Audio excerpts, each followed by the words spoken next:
Hang on, wait on everybody. Let everybody get here.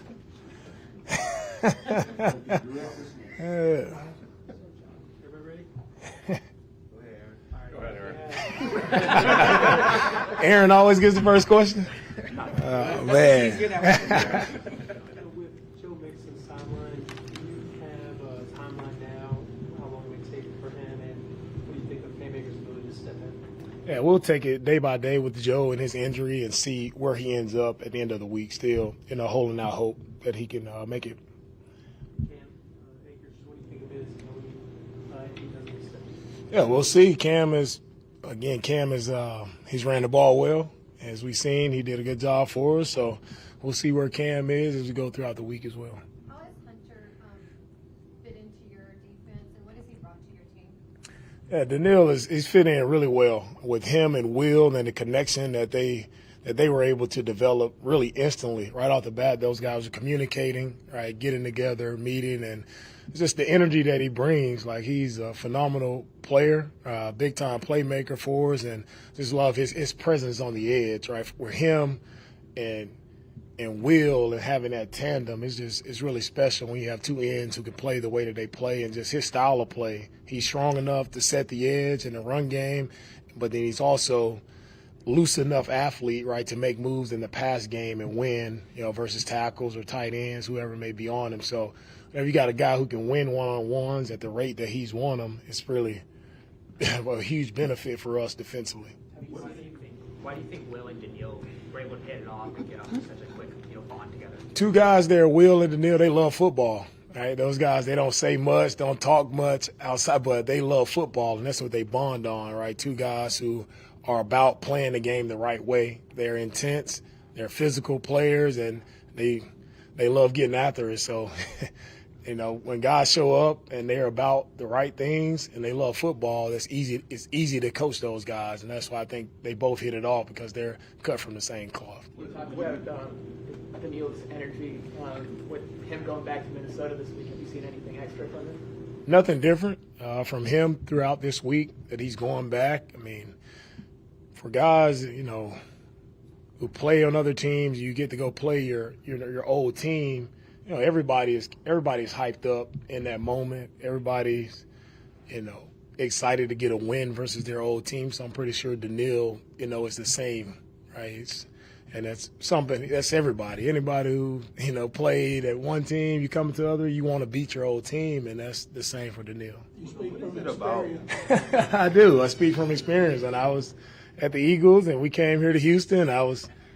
And anything we had to do, let's get a win here in Houston. So it doesn't change. Definitely have experience there. When you look at this Brian Flores' defense, what really stands out? Why do you feel like he's been so successful, and what's the challenge that CJ, Barber, and the rest of the offense has when facing? With Brian's defense, he presents a lot of different looks, right? A lot of looks that many teams don't do, right? And they do a really good job of communicating across the board. So you can tell, first and foremost, Brian does a great job of coaching those guys up to where they're all working together. They're working in sync. It may look like a lot of craziness going on, a lot of guys moving around, but they're in sync. So, for me, in my perspective, really appreciate the coach that he is and getting those guys on the same page.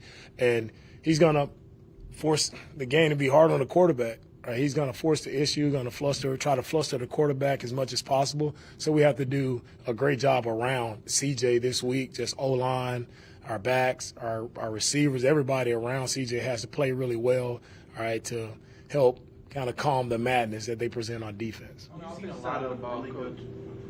a lot of really good offensive weapons. You did back to your playing days, but when you turn on the tape and you watch Justin Jefferson, how good is a wide receiver like that? Justin Jefferson is as good as any wide receiver I've seen. Talk about a guy who everyone knows going into the game, like you have to try to stop number 18, but it's easier said than done. He still finds a way to make plays. He's double-teamed. He's clouded. Like it really doesn't matter. He's an exceptional talent, and he shows up every single week, providing explosives for their offense, and we know he's the guy that gets their offense going. So have our hands full there. He's a tough out, and it's going to be it's going to be hard the entire game to try to stop him. How vital will communication? Oh, go ahead, DJ. How vital will communication be in regards to going against some of Brian Flores' zero looks? Yeah, communication is huge, not only from the looks that their defense presents, but also from playing in their stadium, right? Anybody who's been to Minnesota understands like that. That's one of the loudest stadiums in the NFL. So we have that factor that will be huge for us on offense. So we want to communicate and get into the right plays, but also with the noise and with what they're presenting on defense, with the noise that they're bringing, it's going to be tough all the way across the board. Sticking with the offensive side of the ball, Coach, what have you seen from the way that Coach O'Connell has been able to use Sam Darnold in that scheme, in that offensive scheme? I think Sam has done a great job really being efficient in the offense. He's taking what defenses gives him, right? And you could tell that Kevin has kind of slowed it down for him, simplified it for him to where he got a lot of easy looks, right? And he's getting the ball out on screens, quick game, boots. There's a lot of short passes that he's getting it out on, but then you also have to deal with 18 down the field, so Kevin's done a good job of mixing up the offense, right? A ton of different looks. One thing that stuck out is they've run the ball really well these first 2 weeks. I think that's what's kept them balanced throughout the games. They've ran the ball well, and they've also won on third down. Their third down, they've been really well, staying on the field. They've been, executing on third down, which has allowed them to sustain some long drives. Take a few months to assess the way y'all perform in pass protection, and given some of the stuff we talked about with Brian Flores' defense and the way that they perform, what are some of the coaching points in pass pro going into this game? For sure. Our key to success this week will be our protection. We understand the problems that they present, many different looks. You just have to trust your rules. Everybody has to communicate well up front and be on it. Make sure we have a hat on a hat. But our success hinges on the protection this week. Talk to that. How vital would it be to not end up in third and longs? Because against this Brian Flores' defense, that's when he can really get after an offense. So how vital would it be to stay out of really third and long? It's vital every week for offense success. You want to be in third and short, third and medium as much as possible, or even stay away from third downs by converting right on, getting a positive first and second and short. So you want to try to stay out of third downs. Anytime you're in third and long versus any defense, that advantage goes to the defense right there, playing deep to short, making you force the ball to the check down. So especially versus this defense, we want to stay out of the third and long situation. Brevin on IR, filling the void. You've been complimentary of him specifically in the run game. How much of a challenge is that? First and foremost, it's really heartbreaking losing Brevin. Brevin was on his way to a breakout year. I feel sorry for Brevin, and the injury. Anytime guys go through these injuries, it's always tough. So first thing first, it's about Brevin and him just attacking rehab the right way and getting back as soon as he can. But was really excited with where he was headed. And we have some slack to pick up there. Cade, Dalton, everybody they had to step up, right, and try to fill that role. What is it about Kaimi to you that makes him so special? Kaimi is just calm and cool, right? And as a kicker with so much pressure on you, right, he's always cool in the moment, right? He never gets too high or gets too low. He's banging 59-yard field goals, and he still just comes to the side like, hey, that's what I do. So it's when you have that demeanor, I think it really helps you. It's in that specialist type mode, right? You have to be just even keel, and he doesn't show a ton of emotion. I think that keeps him calm and allows him to go out and perform, even when you can't really see the pressure that's real, but we all know and understand the pressure that's on him, but he never shows it. Juice or Scruggs, depending on because I know both of them on the side today with days of practice left, and you just mentioned about the helter-skelter that they're going to have to face whoever's there. How critical is it for them to get some time in prior to getting to the games Sunday? Yeah, we would love to get Juice out there and get some time, with all these different looks that they're presenting. And for me, right, you have to practice well to play well in the game, so it's very important to try to get out and practice. All the talk about Flores, is there any element or advantage to seeing them put together a performance like that against a place that you came from and an offensive system that y'all run? Not really for me. It's just about us going out and executing. I really could care less about who they win against or what they've done. It's about us, and it's about how we execute from an offensive standpoint. With what you guys put on the center spot and position specifically, is it more difficult when you're moving a guy in and out at that spot than, say, guard or one of the other offensive line positions? Yeah, whoever, is out and different guys that step in, it's always up. It's never on one guy, from that perspective of we're hanging our hats on one guy being able to communicate and handle everything. That's unfair, right? Offense, defense, special teams. Like when you play this game, it's about as many guys as possible, however many guys it takes to communicate and get on the same page, all 11 guys. So it's not on one guy. It's everybody around, everybody helping each other. That's how we'll communicate.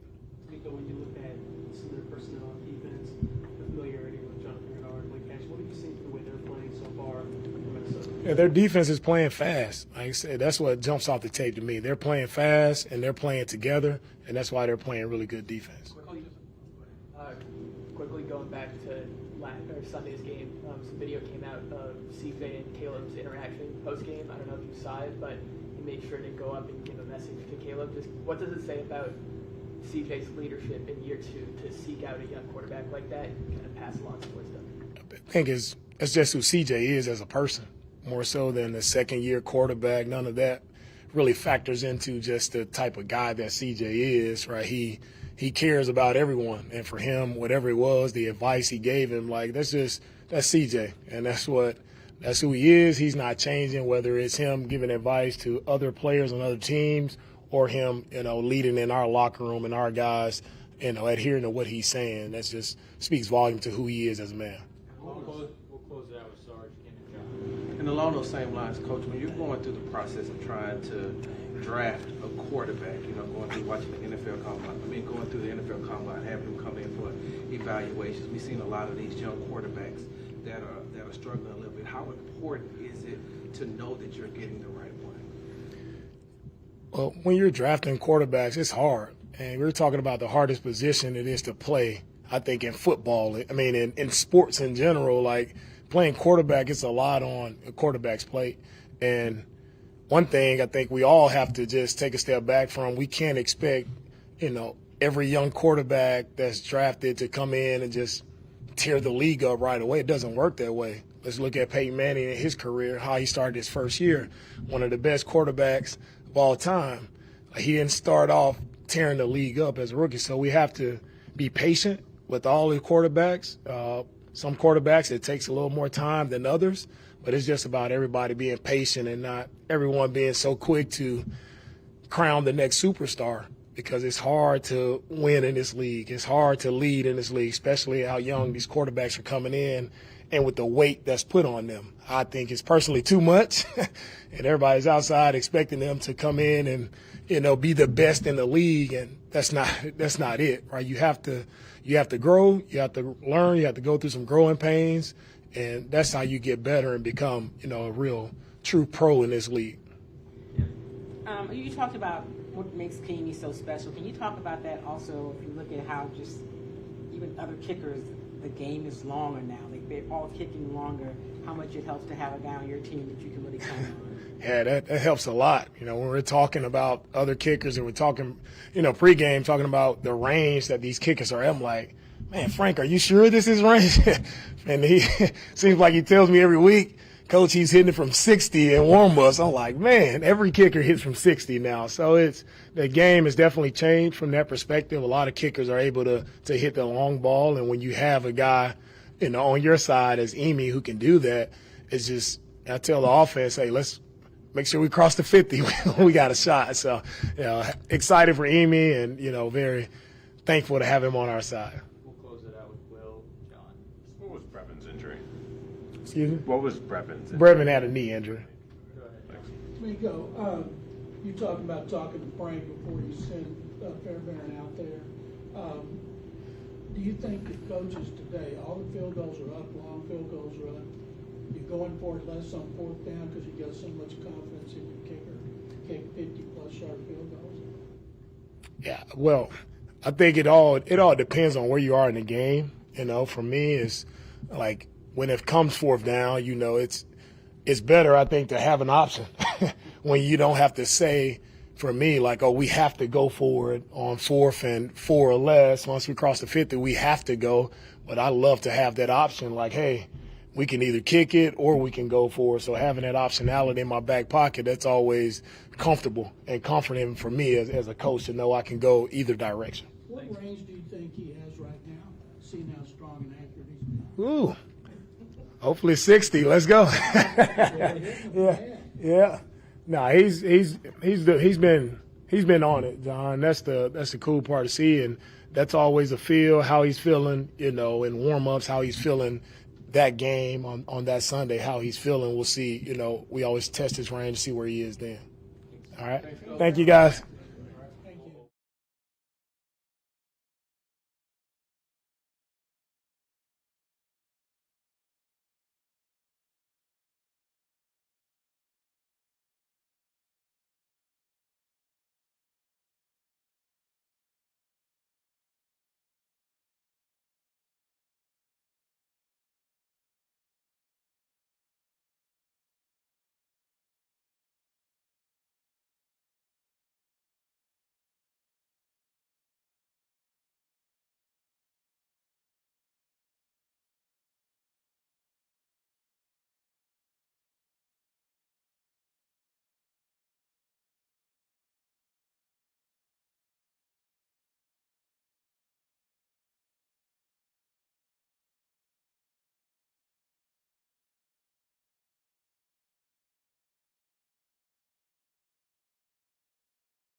kind of off schedule, where you're scrambling. Are you actually seeing the entire field? Because it looks like you know where everybody is on the field. Is that part of the design of the play, you know, on the offense, or is that just freelance work with your receivers? Yeah, it's more so just backyard football, making plays. I don't really see everything, but I try to just, you know, if I have to, I don't like having the scrambles. Like if I can stay in the pocket and deliver throws, that's what I want to do. But at the same time, I feel like I am elite at scrambling and I can do it. I think I put it on film. But I don't really know exactly where everybody's going, but I just try to get a picture and like, okay, what was the play? What way am I going? What way would they match me, or whatever the case may be? So just backyard football, I really don't have an answer for that. I just try to just make a play and just, you know, have fun out there. CJ, Brian Flores, before the snap, has his guys doing a lot. Sometimes it's real, they're blitzing, sometimes they're backing out. What do you see from a lot of the things he does to try to create some chaos before and after snaps? Yeah, he does a great job of mixing it up.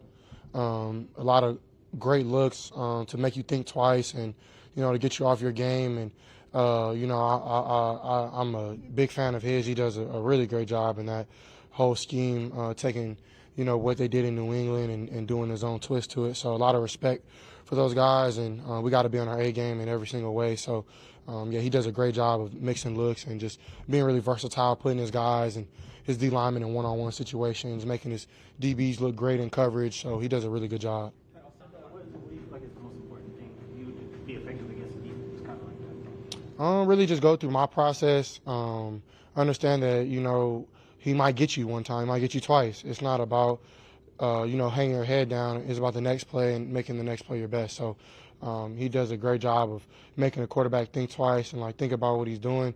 You know, so it's my job just to be myself and do what I always do and just try to just be comfortable. How do you balance that, trusting what you see versus also knowing the fact that he's trying to confuse you? Like, how do you delegate that balance? Just trust my process, trusting what I do, believe in myself, and it won't always be perfect. It's the league, man. Even like these last couple of weeks, not everything's gonna be perfect. So it's always about the next play and getting the win. So if it's cute, ugly, there's no such thing as a win. And so that's what we're trying to do, and it's gonna be a great challenge, be a loud environment. So we got to be on that. But yeah, it's about just being us. How much would you say, just to follow up on that, how much would you say of an emphasis there is this week on trying to play within the pocket? You've done a lot of scrambling over the first couple of weeks, and you mentioned earlier that you prefer not to do it. How much of a coaching point is that this week? It's not a coaching point. They let me play, man. Slow does a good job of just, he always says, man, I just want to let you go out there and be you. And I don't think I'll stop doing it or start doing it more. I'll just be myself, man, trying to make plays. You talked about what Flores presents, just with that defense, some of the things that you've seen from looking at film, the challenges that they present as a defense. Just chaos, man. They run around, they show looks, bluff looks. They just do a lot of great things to, you know, put their guys in position, but they know their issues. So, and then they play really hard. Like, they got, you know, Blake Cashman, who was my former teammate last year, I have a ton of respect for, running the show. And, you know, JG, who I know is for sure probably the leader of the D-line, got them boys hunting too. So, you know, and then on the back end, they do a great job as well. Got Stephon Gilmore, who's a great vet, along with Cam Bynum, who is actually from where I'm from. So watching him since all the way he was in high school at Centennial, a lot of respect for him. And Harrison Smith is playing at a high level for a very, very long time. So, man, they got some guys, man, and they've been putting it on film. So, you know, got to have an awareness about the stuff they're doing, but also just, you know, just be ourselves. Had a lot of success on misdirection plays last week and also late last season. Are those kind of looks that you like when Bobby draws it up like that specifically? Yeah, I mean, Case used to say this phrase last year, you call it, we ball it. So I really don't mind. Whatever you call it, bro, I'm going to try to make it work. And I'm not going to try, I'm going to do. Yeah, I love whatever slow draws. He's very smart and very intelligent, and I trust anything he's going to call. Thoughts on Brev going on IR? One more time. Yeah, man, it's tough, man. I'm praying for him, man. If you want to talk about the heartbeat of this team, man, it's who he is, man. He's somebody who loves hard and he loves everybody in this building. He loves ball, and you know, I think he was really getting his momentum on just who he wanted to be in this league and how he wanted to approach practice. So praying for him. I know he's a faith-based man. God makes no mistakes, and he knows that. So I'm not worried about him, but I am going to be a brother that he can lean on. And man, I love Brad, man. He's my brother for the rest of my life, and I really know that he'll be back soon and he'll do great things when he comes back. The hardest part about how close y'all are as a team, I know it's kind of next man up and all that, but you have relationships with these guys. They help you on the field. Does that get, I don't want to say easier, but how hard is that? Just to kind of wipe to the side. Worst thing about football is losing teammates to other teams and injuries. If you can take that away, I think the sport would be perfect. But those are things that we sign up for, and we understand that those are the risks that we take. And I don't think it's anything that we should want people to feel bad for us. We signed up for it. Like Brev always talks about we're modern day gladiators, and it's something that we're paid a lot of money to entertain and to put on a show. And we know that there's a risk. There's a risk to anything in the world. You probably go through things in your life that you risk to be successful, just like I do. You know what I mean? So nobody's perfect, nobody's special. But I think the perspective I look at on life is like, yeah, we signed up for it, and it's our job to put on that show. And we're all blessed, and we're very thankful. I'm very grateful for the position I'm in, even though it's not easy. But like I always try to talk about, just pressure is a privilege. Pressure's been a privilege for a long time, but I'm just now figuring that out. So, I just feel that way about that. You mentioned before that you check in on some teams around the league, and you mentioned Minnesota before. What do you like that they do on offense, and what stood out to you? I love Kevin O'Connell. I think he's a great coordinator. I think he's a great leader. I think he's somebody who played quarterback, so he understands what it is to be back there. And so I'm a huge fan of his. I'm a huge fan of just really their environment, just up there in Minnesota. Going to a place like Ohio State, it's very similar. Just not a small town, but a town that loves ball, a town that rallies around their team and wants to be there every time they can. I really just respect those guys up there. They've had years and years of success. Just a ton of respect for everything that they got going on. And, I'm excited to go up there and compete against them. Can you give us a sense for you, for your relationship with the center and how you go about establishing that? And what is that process like when, obviously you talked about injuries being one of the downsides of the game, but when you're having to change from week to week basis, how do you try to catch up as best you can? Yeah, it's something that is something that I had to learn when I got to the NFL because there's so many games. You have preseason, a lot of guys playing preseason on our team, and you got hard training camp, then you go straight into the season. So, man, you got to really be taking care of your body. And the sad thing is some things are inevitable. Like, you're going to get hurt. It just happens. So it's up to me to, be like what my coach told me when I got to Ohio State. Todd Fitch was just saying, man, the most important job for you is to make everybody around you better and to make people feel comfortable, but also push people. And I think, last year I had the chance to have 3 centers, and now I'm on my 3rd center in week 3. And I hope J-Pat and Juice are fine. We'll see what happens. But, it's next man up, got to go out there and win a football game. So I'm a big believer in KG. I think Kendrick has a lot of great upside. He's very fast, quick, mobile, strong. So, and I've been working with him since he got here last year. So I see us not slowing down. On your interaction with Caleb post-game on Sunday, why was it important for you to go over there and give him that advice about stop taking those big hits and also give him some encouragement about moving forward in the league and having all that tech? I had some of the best advice given to me last year, and me and Caleb, I was not trying to treat him like I was trying to little bro him or nothing. He knows that too. I have a ton of respect for him. I told him I have respect for him. But I had so many guys coming to me after games last year, and that meant the world to me. That those guys even thought about giving me advice. So I just try to get back to what the game has given to me. So I wish him the best, man. I want him to do amazing in this league. I think he will. I think that he'll get his groove. And once you get your rhythm, I didn't get my rhythm until week 3, week 4. So I can see his game picking up from here. And so, I don't think he was trying to be any towards away. He's just upset that they lost. I totally understand. So I have a ton of respect for that guy, man. I want him to do extremely well, just like any other guy until we play on that day. You know what I mean? And after the game, we can be cool. You know what I mean? But I'm definitely, rooting for him and want to see him do extremely well. Hey, CJ, is there anything that you did different this offseason in terms of just your body, from all that you learned last year, getting ready for this year? Did you do anything differently? Yeah, I took a ton of advice from vets. I actually had a couple questions for Tom Brady when I got to see him this summer. I actually talked to just a ton of guys, like just about like what was a ramp up, because I never really had an off season, and a lot of them advice was just slow yourself into it because training camp's hard, the season's hard, so you don't want to be 100% all year round because you'll run out.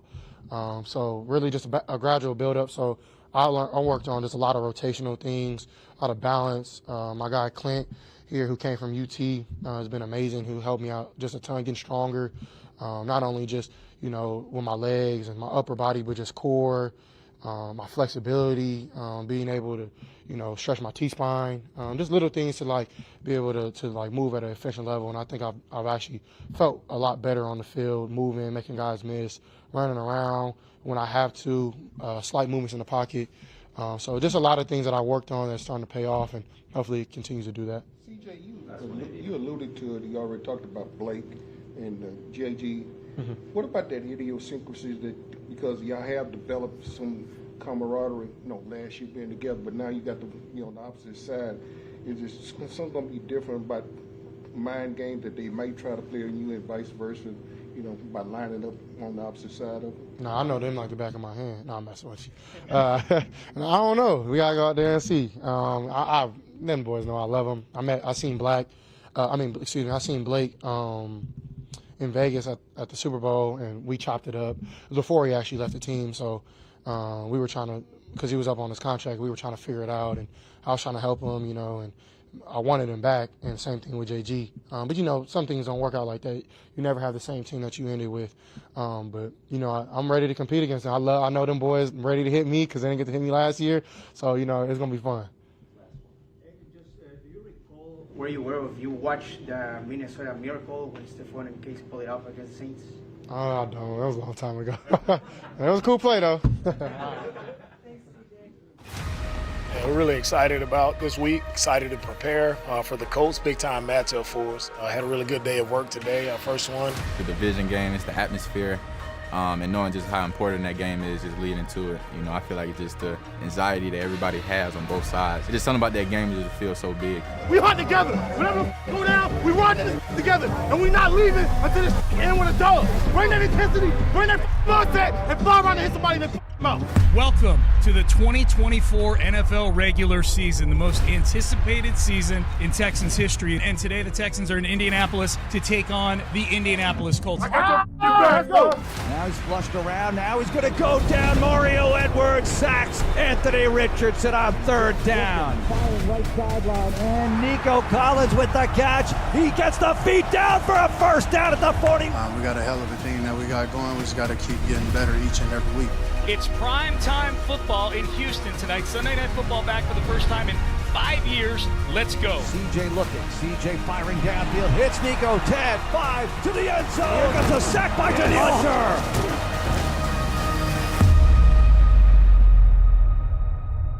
It's all about in this game, man, how you finish. And there was no better way to watch us finish that way.